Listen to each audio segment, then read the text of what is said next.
नमस्कार, मैं हूं पुष्कर चौहान। क्या न्यूयॉर्क की सड़कों पर इजराइल के प्रधानमंत्री बेंजामिन नेतन्याहू को गिरफ्तार किया जा सकता है? क्या अमेरिका के सबसे बड़े शहर का मेयर दुनिया के सबसे ताकतवर नेताओं में से एक को जेल भेज सकता है? सुनने में ये किसी हॉलीवुड फिल्म की कहानी जैसा लगता है, लेकिन इस वक्त न्यूयॉर्क से लेकर यरूशलेम तक यही बहस छिड़ी हुई है। न्यूयॉर्क के मेयर जोहार ममदानी ने नेतन्याहू को सीधे ललकारा तो नेतन्याहू ने भी कह दिया, रोक सको तो रोक लो, मैं न्यूयॉर्क आ रहा हूं। अब हम समझेंगे कि इस जुबानी जंग के पीछे की असली इनसाइड स्टोरी क्या है और इसके सियासी मायने क्या हैं। कहानी शुरू होती है अंतर्राष्ट्रीय आपराधिक न्यायालय यानी आईसीसी के उस वारंट से जो नेतन्याहू के खिलाफ जारी हुआ।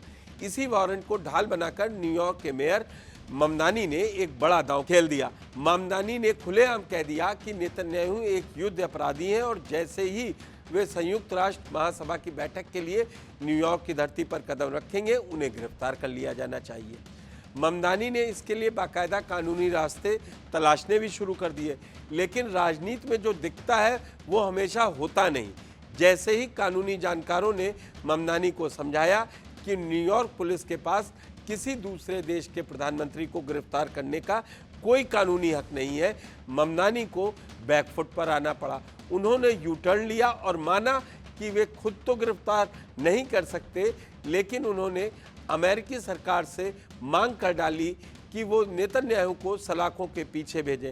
इधर न्यूयॉर्क के मेयर बयान बदल रहे थे, उधर इजराइल में बैठे बेंजामिन नेतन्याहू ने इस मौके को हाथ से नहीं जाने दिया।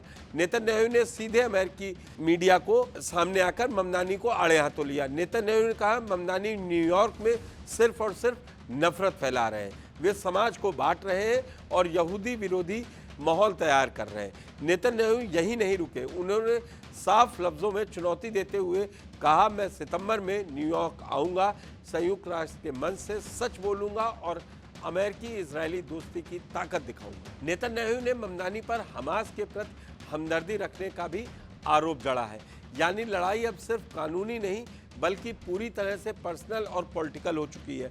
अब सवाल उठता है कि इस पूरी बयानबाजी के असली सियासी मायने क्या हैं। इसे तीन बड़े हिस्सों में समझिए।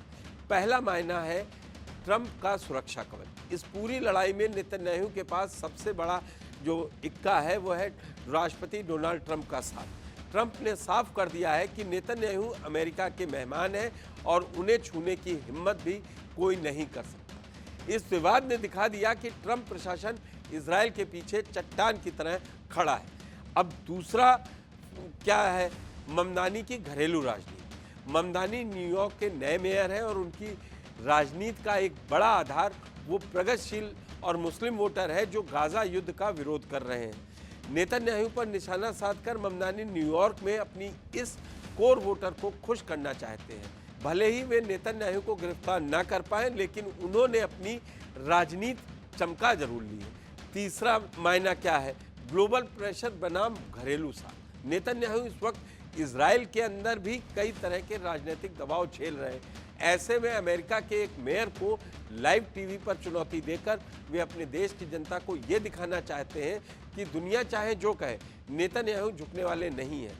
अब अगर आम बोलचाल में समझें तो क्या सच में नेतन्याहू गिरफ्तार हो सकते हैं? जवाब है बिल्कुल नहीं। अंतर्राष्ट्रीय नियमों के मुताबिक जब कोई राष्ट्र प्रमुख संयुक्त राष्ट्र के बुलावे पर अमेरिका आता है तो उसे डिप्लोमेटिक इम्यूनिटी यानी राजनयिक छूट मिलती है। अमेरिकी संघीय सरकार और व्हाइट हाउस नेतन्याहू का स्वागत करने के लिए तैयार है। इसलिए न्यूयॉर्क के मेयर चाहे जितने भी बयान दे लें, कानूनी तौर पर उनके हाथ पूरी तरह बंधे हुए हैं। तो कुल मिलाकर ये है कि सितंबर में जब संयुक्त राष्ट्र की बैठक होगी तो न्यूयॉर्क की सड़कों पर तनाव और सुरक्षा दोनों सातवें आसमान पर होंगे। ममदानी का विरोध और नेतन्याहू का तेवर इस बार की बैठक को बेहद दिलचस्प बनाने वाला है। आपको क्या लगता है, क्या न्यूयॉर्क के मेयर का नेतन्याहू पर यह हमला सिर्फ एक पॉलिटिकल स्टंट है या इसके पीछे कोई गहरी रणनीति है? अपनी राय हमें कमेंट बॉक्स में जरूर बताएं।